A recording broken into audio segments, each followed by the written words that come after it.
I started actually playing the piano when I was 5 years old. And then I started the violin, and I played both instruments for 2 years. But at the age of 10, I decided I didn't want to do both, and I quit the piano, which I regret now.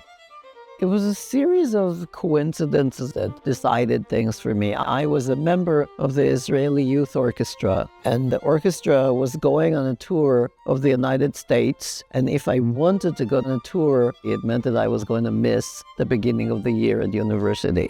And so I went. And because of that, I studied in Geneva for that season.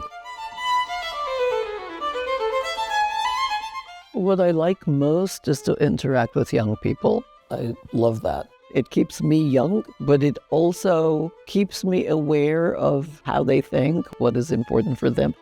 I think that the most important thing in teaching is to communicate the enthusiasm and the passion for the music. No matter how well you play, if you don't communicate the passion for the music, what is it for? The function of performance. It's an act of communication. It's a gift of love of music to an audience. In addition, I communicate that music and technique are one and the same thing, that there isn't music without technique and there isn't technique without music.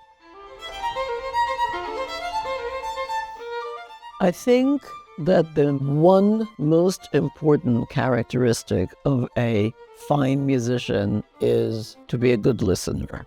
You have to learn to listen to yourself and to be critical of what you hear and learn how to respond to it. And I think that chamber music is probably one of the best ways to learn how to listen. You listen not only to yourself, but you listen to everybody, and you figure out how to fit your part into a bigger whole.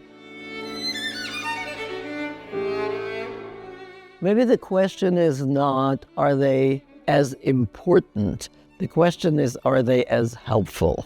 When I won the Queen Elizabeth competition, there were basically 3 major competitions in the world. And the day after I won, managers sat at the living room of my host family's house and offered me concerts. That doesn't happen today because basically there's a competition every week somewhere.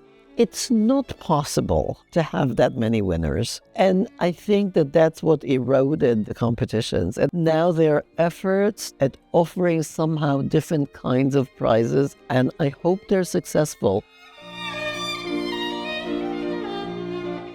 Classical music is not dying. And anybody who says it is, they don't understand the value of it. Classical music is here to stay. It has the most beautiful way of expressing human emotions. Human emotions are not changing. And those greatest composers knew exactly how to touch us and to connect with us.